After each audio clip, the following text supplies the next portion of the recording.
Sveiciens no Vecpiebalgas. Drīz grāmatās parādīsies mana jaunā grāmata X. Ralfa Indrae, kas būs vienlaikus arī mans pirmais romāns, jo, kā zināms, iepriekšējā mana grāmata Bohēmijas zaguls bija stāstu krājums. Jaunajā grāmatā darbība risināsies Francijā, Etiopijā, mūsdienās un 2 miljonu gadu senā pagātnē. Tur būs gan piedzīvojumi, gan pakaļdzīšanās, draudzība, mīlestība, plaša jūtu gamma.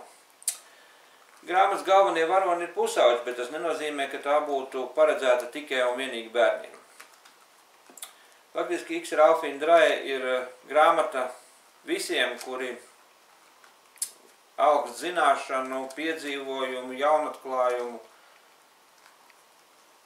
un spēj noticēt neticamajam.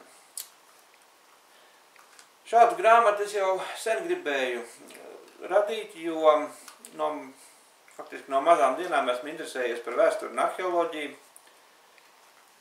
Un lasījis par to daudz un zinu, ka arheoloģija mēdz būt ļoti aizraujoša, kaut gan daudz apgalvo, ka tā ir sausa zinātne un interesanta. Bet atceramies, ka Indiana Jones arī bija arheologs un Lara Croft laikam arī. Grāmatā atradīsiet arī patiešas faktus, kas ir vienkārši papildinās zināšanu krājumu. Un visbeidzot par nosaukumu. X. Ralfa Indrae ir latīņu valodā ģenetīvā, jo zinātnē parasti sugas nosaukumus reģistrē latīņu valodā. Grāmatas nosaukumu latviešu valodā varētu tulkot kā nezināma suga, ko atklāja Ralfs un Indra.